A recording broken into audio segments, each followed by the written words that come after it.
కళ్యాణ్ తన ఫ్రస్ట్రేషన్ అంతా చూపించేశాడు. జగన్ మీద ఆక్రోశం, తనకు తగిన బలం లేదనే ఆవేదన, ప్రశ్నించేందుకు పార్టీ పెట్టిన తననే ప్రశ్నిస్తున్న జనసేన తమ్ముళ్లపై ఆగ్రహం. అంతకు మించి మరేమీ లేదు. ఎన్నికల ముందు 2 కీలక రాజకీయ పార్టీలు కలిసి నిర్వహించిన సభలో కీలక నేతల ప్రసంగం అంటే ఎలా ఉండాలి? కన్స్ట్రక్టివ్ గా ఉండాలి. పాలన ఎలా ఉందో వివరించి విమర్శించాలి. తన పాలన వస్తే ఎలా ఉంటుందో వివరించాలి. అది తప్ప అన్ని ఉన్నాయి పవన్ ప్రసంగంలో. జగన్ మీద ఆక్రోశం అడుగడుగునా కనిపించింది. ఎందుకు జగన్ మీద అంత కోపం అంటే సమాధానం ఉండదు. కోపం అంతే.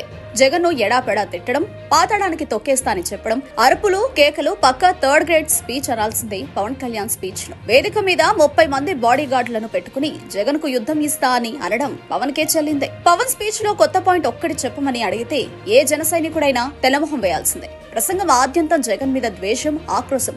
అది తప్ప మరేమైనా ఉందా అంటే ఉంది. తనకు బలం లేదనే ఆవేదన ఉంది. జన సమీకరణ చేయలేను, వాళ్లకి ఇంత బువ్వ పెట్టి తన వెంట తిప్పుకోలేను, నియోజకవర్గాల స్థాయిలో తమకు క్యాడర్ లేదు, క్యాడర్ను పోషించే నాయకులు లేరు, పోల్ మేనేజ్మెంట్ రాదు అనే ఆవేదన ఉంది. ఈ ఆవేదన సాకుగా తెలుగుదేశం పార్టీకి తోక పార్టీగా మారిపోయామని చెప్పలేక ఏవో సాకులు వెతుక్కోవడం ఉంది. ఇంకా ఏముంది అంటే ఆగ్రహం ఉంది. ప్రశ్నించడానికి పార్టీ పెట్టిన తననే ప్రశ్నిస్తారా అనే ఆగ్రహం ఉంది. టీడీపీ జనసేనకు ఇచ్చింది 175లో కేవలం 24 సీట్లు. కేవలం 5 సీట్లలో మాత్రమే తన అభ్యర్థులను ప్రకటించారు. దీంతో రాష్ట్ర వ్యాప్తంగా పవన్ కళ్యాణ్ పైన తీవ్ర స్థాయిలో జనసేన కార్యకర్తలు, నాయకులు ధ్వజమెత్తారు. వైఎస్ఆర్ కాంగ్రెస్ పార్టీ నాయకులు ఆరోపిస్తున్నట్టుగా ప్యాకేజీకి అమ్ముడుపోయారన్న భావన జనసేన పార్టీ కార్యకర్తల్లో బాగా బలపడింది. పవన్ అంటే కార్యకర్తల్లో ఒక రకమైన ఏహ్యభావం ఏర్పడింది. ఆయన పేరు వింటే ఈసడించుకునే పరిస్థితి మొదలైంది.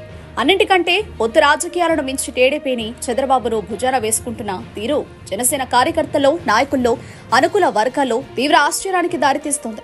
మునుపెన్నడూ లేని రీతిలో కాపు సామాజిక వర్గాలకు రాజకీయంగా తీరని అన్యాయం చేశారని వారంతా ఆగ్రహంతో ఉన్నారు. ఈ నేపథ్యంలో విషయాన్ని పక్కదో పట్టించడానికి జనసేనకు పూర్తి విరోధి వైఎస్ జగనే అని చెప్పడానికి తాడేపల్లిగూడెం సభలో పవన్ కళ్యాణ్ నానా తంటాలు పడ్డారు.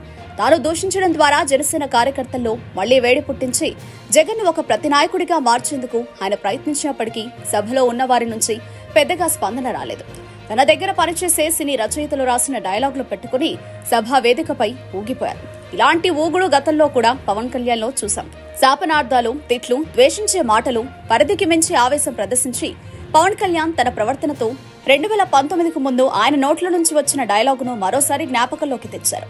జగన్ ముఖ్యమంత్రి కాలేరని ఇది శాసనం అంటూ చేసిన కామెంట్ మరోసారి ప్రజలకు గుర్తుకొచ్చింది. మరోవైపు చంద్రబాబు కూడా వ్యూహాత్మకంగా జనసేనను రాజకీయంగా పూర్తిగా లొంగదీసుకున్న విషయాన్ని ఈ సభలో ఎక్కడా కనిపించకుండా జాగ్రత్త పడ్డారు. 100కు పైగా సీట్లు ఉంచుకున్న చంద్రబాబు చివర్లో కాకుండా 24 సీట్లు ఇచ్చిన పవన్ కళ్యాణ్ ను చివర్లో మాట్లాడించడం దానికి నిదర్శనం. అంతేకాక టీడీపీ జెండాను పవన్ కళ్యాణ్ ఊపడం, జనసేన జెండాను చంద్రబాబు ఊపడం టీవీల ముందు ఉన్న జనసేన కార్యకర్తలు ఆగ్రహాన్ని నింపింది. చూసేవారికి కూడా ఎబ్బెట్టుగా అనిపించింది. సలహాలిచ్చేవారు నాకు వద్దంటూ జనసేన మేధావి వర్గాలను కించపరిచేలా పవన్ కళ్యాణ్ మాట్లాడారు.